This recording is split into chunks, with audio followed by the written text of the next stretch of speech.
Oke. Ini adalah contoh iklan produk ya. Tea with soaking soda. Gampang ya, munculkan aja simbol atau objek yang akan kita pasarkan.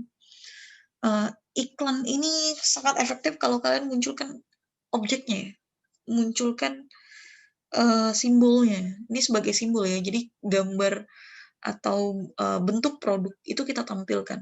Terserah dengan animasi kah, atau, dengan bentuk nyata seperti ini, itu bebas. Hanya saja iklan itu kan tidak perlu panjang lebar ya. Singkat, sederhana, tapi jelas. Kita mau ngapain sih gitu, mau ngetawain orang kalau si Tabs ini adalah salah satu teh yang ada sodanya gitu. Jarang kan ada teh yang bersoda. Nah, ini dia mau menjelaskan bahwa produk mereka si Tabs ini ada sodanya, jadi ada sensasi yang berbeda. Sehingga akan membuat kita terkejut gitu ya. Syok, "Loh kok teh ada sodanya?" Gitu. Cukup simpel, jadi iklan itu tidak boleh membuat PR kepada target market kita, PR membayangkan, objeknya kayak apa sih, produknya kayak apa sih, layanannya kayak apa sih, gitu. Jangan sampai mereka berpikiran lagi, gitu, jangan. Tapi munculkan itu. Ya bebas membuat objeknya seperti apa, simbolnya seperti apa, tapi harus real. Artinya, ya memang gambarannya seperti itu objeknya yang akan kita peroleh kalau kita berkunjung ke perpustakaan. Tinggal berikan kata-kata "tea with shocking soda". Nah, ciptakan kata atau kalimat yang mudah. Nah, bantu dengan Damsong. Ya walaupun hanya ngomong "tea with shocking soda", tidak perlu ada iklan yang LL Light, LL Light, enjoy aja. Itu agak panjang, tetapi enak gitu dilafalkan. Menurut penelitian, orang itu akan lebih mudah mengingat ketika itu dalam bentuk alunan musik, ya.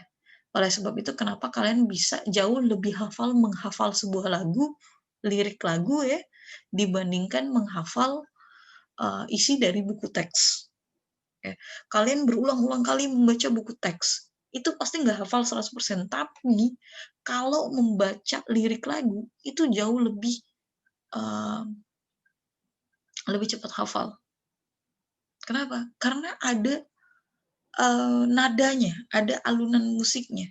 Nadanya itu yang membantu kalian mengingat.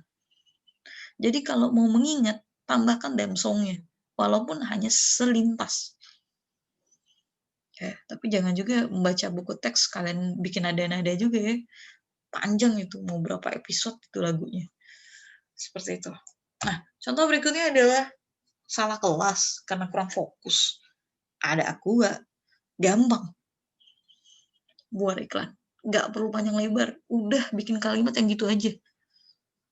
Sebenarnya ini jauh lebih panjang daripada Tea with Shocking Soda.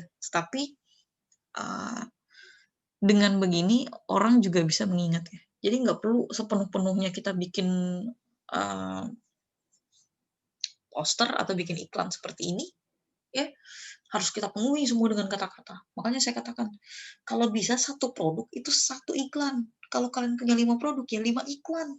Kerja keras ya iya. Judulnya kita ingin sukses.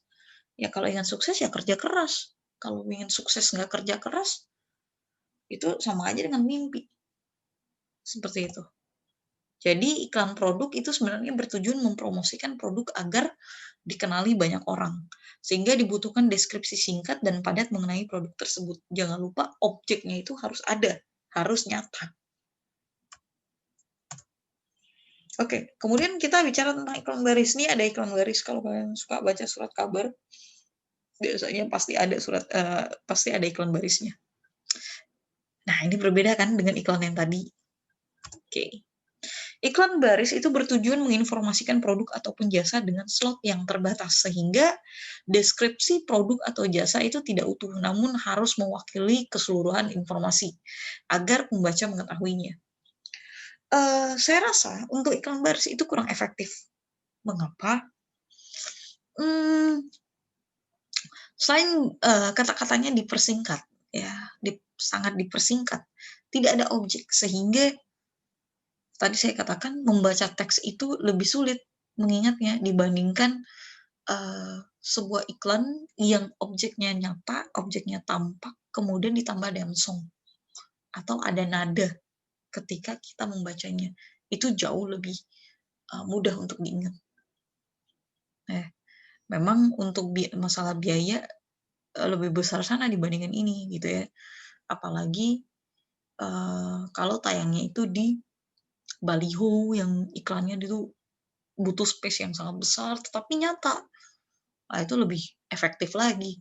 Atau mungkin tayangnya di, televisi atau di videotron yang akan dilakukan berulang kali. Itu jauh lebih efektif dibandingkan di iklan baris seperti ini. Lebih hemat tetapi, bikin PR bagi target market kita. Oke, mungkin itu saja yang bisa saya jelaskan, yang bisa kita bahas pada, kesempatan kali ini. Jika ada pertanyaan silakan tulis di kolom komentar. Saya akhiri, assalamualaikum warahmatullahi wabarakatuh.